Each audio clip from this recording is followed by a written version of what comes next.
Kasunod ng kanyang muling pagkakatalaga bilang head coach ng San Miguel Beermen, nangako si Leo Austria na maraming pagbabago ang balak niyang ipatupad sa kanyang ikalawang termino bilang bunong abala ng makasaysayang PBA franchise.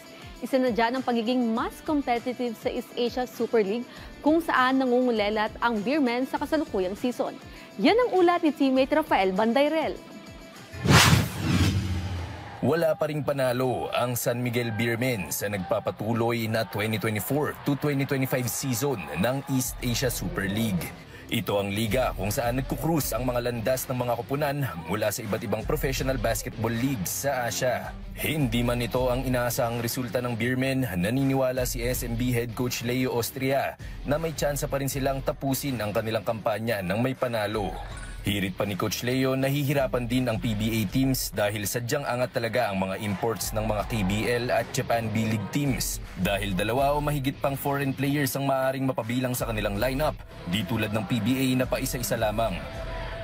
Import really have a big role and even on our game against Japan and Korea, guys, I think we can beat their locals and local to locals.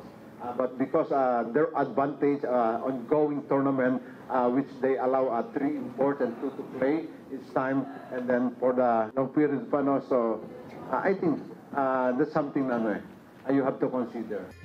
Sa kabila nito, determinado namang bumawi ang mga serbisador. May isa pang natitirang laro ang San Miguel sa EASL na idarao sa ika-12 ng Pebrero. Makakatunggali nila ang koponan ni JD Kagulangan na Suwon KT Sonic Boom ng South Korea. That game will happen on February 12, and we have a lot of time to prepare for them. And let's see, but as much as possible, we want to be competitive. But what happened in the last few games, so we didn't have the luxury of time to prepare our team because of the ongoing game in the PBA. Pero bago ito, mananatili munang nakafocus ang SMB sa nagpapatuloy na Season 49 PBA Commissioner's Cup, kung saan isa sila sa mga koponang nakikipagsapalaran para sa playoff spot. Rafael Bandayrel para sa Atletang Pilipino, para sa Bagong Pilipinas.